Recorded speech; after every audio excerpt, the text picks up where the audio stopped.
नमस्कार, एनबीसी 24 देख रहे हैं आप और आपके साथ मैं हूं दिव्या। नीतीश कुमार का नाम जब भी लिया जाता है तो उनके साथ सुशासन बाबू की छवि अनायास ही जुड़ जाती है।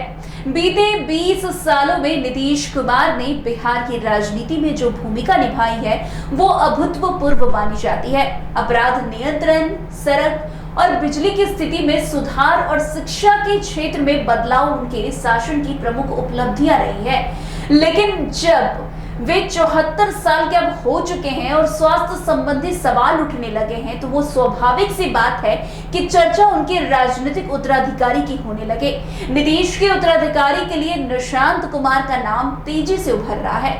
आपको बता दें, निशांत कुमार जो पेशे से कंप्यूटर साइंस के छात्र रहे हैं और लंबे समय तक राजनीति से दूर रहे हैं, अब 48 साल के हैं। 2024 तक उन्हें एक शांत निजी जीवन जीने वाला व्यक्ति माना जाता था, लेकिन उनका झुकाव आध्यात्मिकता की ओर ज्यादा रहा, ये कहा जाता था।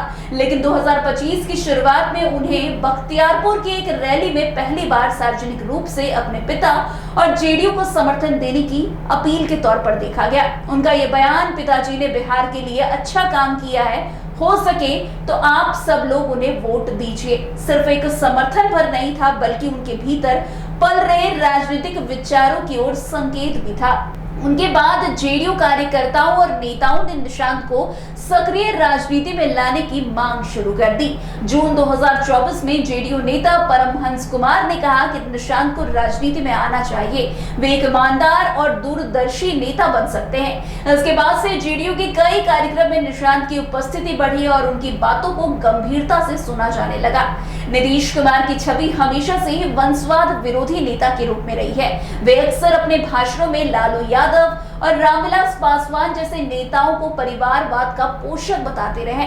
ऐसे में अपने इकलौते पुत्र को राजनीति में लाना उनके अपने ही सिद्धांतों के विपरीत माना जा सकता है, लेकिन परिस्थितियां बदल चुकी है। राजनीति में सिद्धांत और व्यवहार के बीच का अंतर कई बार नेताओं को अप्रत्याशित निर्णय लेने पर मजबूर कर देता है। जेडीयू कार्यालय के बाहर लगे पोस्टर बिहार करे पुकार, आइए निशांत कुमार इस बात की ओर और इशारा करते हैं कि पार्टी कार्यकर्ता अब उन्हें नीतीश के उत्तराधिकारी के रूप में देखने लगे हैं। निशांत ने जुलाई 2024 में एक बयान में कहा था कि वे आध्यात्मिक जीवन जीना चाहते हैं और राजनीति से दूर रहना चाहते हैं, लेकिन उनके विपरीत हाल के महीनों में भी कई राजनीतिक मंचों पर नजर आए और ये स्पष्ट कर चुके हैं कि वे नीतीश को फिर से मुख्यमंत्री के तौर पर देखना चाहते हैं और ये उनकी सियासी सक्रियता की एक नई शुरुआत मानी जा रही है।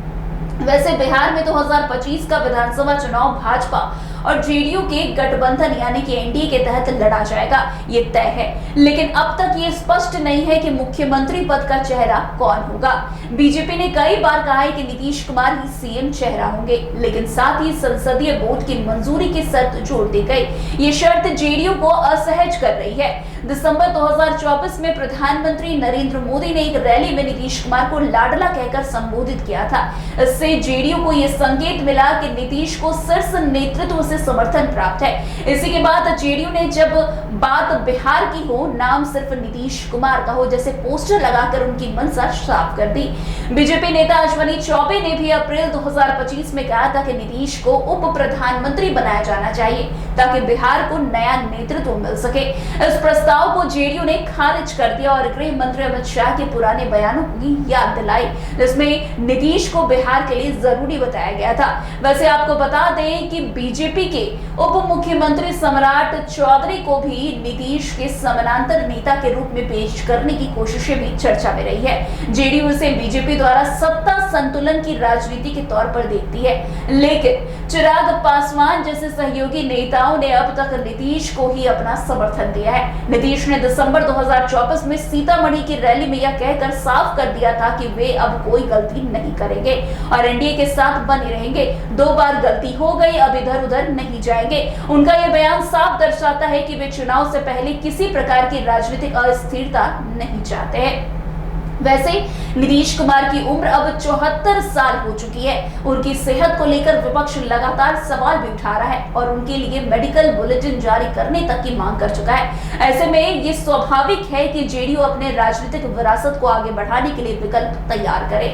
निशांत कुमार की एंट्री को नीतीश की राजनीतिक विरासत को संरक्षित करने की रणनीति माना जा रहा है। ये कदम सिर्फ पार्टी के भीतर संतुलन बनाने के लिए नहीं, बल्कि चुनावी समीकरणों को भी साधने के उद्देश्य से देखा जा रहा है। वैसे जेडीयू की सबसे बड़ी ताकत उसका अति पिछड़ा वर्ग यानी कि ईबीसी वोट बैंक है। ये वर्ग नीतीश की सबसे बड़ी राजनीतिक पूंजी रहा है। अगर निशांत को राजनीति में लाया जाता है तो उससे पार्टी को ये संदेश देने का मौका मिलेगा कि अगली पीढ़ी भी उसी सोच को आगे बढ़ाएगी। लेकिन ये तभी संभव है जब निशांत को जनमानस का समर्थन भी मिले। नीतीश के लिए आसान नहीं होगा क्योंकि उनकी खुद की छवि वंशवाद विरोधी रही है। अगर वे निशांत को आगे बढ़ाते हैं तो ये उनके विरोधियों को हमला करने का एक नया मौका भी दे सकता है।